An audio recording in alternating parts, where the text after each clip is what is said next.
ICC election হলে SFI কি করবে, আইসিসি কীরকম আইসিসি তৈরি হবে সেটা নিয়ে আমাদের একটা পরিকল্পনা এবং একটা দাবি নিয়ে আমরা একটা ম্যানিফেস্টো বের করি, সেটা অলরেডি আমরা প্রকাশ করেছি। সেই ম্যানিফেস্টোতে আমরা বেশ কিছু দাবি জানিয়েছি। যেমন প্রথমত হচ্ছে যে আইসিসির যে নির্বাচন হচ্ছে এই পুরো বিষয়টাই তো যে একটা প্রপার আইন জানা খুবই প্রয়োজন। ধরুন যে সার্ভাইভার তারও ক্ষেত্রেও আইন জানলে বা তার পাশে কোনো আইন জানা এমন ব্যক্তি পাশে দাঁড়ালে সেটা অনেক বেশি সুবিধা হবে। অথবা ধরুন কোনো একটা ভুল কেস জমা পড়লো, সেক্ষেত্রে যার অ্যাগেনস্টে কেসটা জমা পড়েছে তারও আইনি সহযোগিতা প্রয়োজন।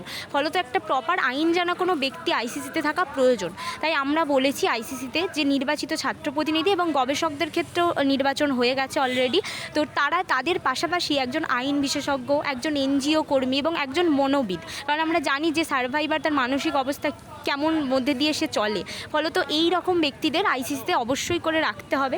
এছাড়াও আমরা বলেছি যে সার্ভাইভারদের অভিযোগ মানে দায়ের করার ক্ষেত্রে কোনো নির্দিষ্ট সময়সীমা বেঁধে দিলে চলবে না। ধরুন 1 সপ্তাহ 2 সপ্তাহ পেরিয়ে গেছে, তার অভিযোগটা তারপর নেওয়া হচ্ছে না, তো ফলত নির্দিষ্ট কোনো সময়সীমা বেঁধে দিলে চলবে না। এবং ধরুন সার্ভাইভারের কোনো পরিচিত ব্যক্তি তার হয়ে যদি অভিযোগ করতে যায়, তাকে সেই অভিযোগ করার সুযোগ দিতে হবে এবং কোনো পার্টিকুলার অভিযোগ হলে সেটা নিয়ে একটা মিনিমাম আলোচনা ছাড়া সেই অভিযোগকে নাকচ করে দেওয়া চলবে না। এছাড়াও আমরা আর একটা বলেছি যে অভিযোগের ক্ষেত্রে শাস্তি কী হবে সেটা ওই অথরিটির মধ্যে থাকা বা মানে আইসিসির বডিতে থাকা ব্যক্তিরা নিজেদের মর্জি মতো ঠিক করবে না।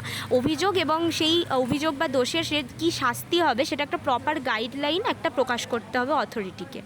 এই ধরনের কিছু দাবি দাওয়া বলেছি। এবং আরও একটা ইন্টারেস্টিং দাবি আমরা বলেছি, যেটা নিয়ে আমরা অলরেডি অথরিটির সাথে কথা বলেছি, সেটা হলো আলাপ নামে একটা মোবাইল অ্যাপের কথা বলেছি।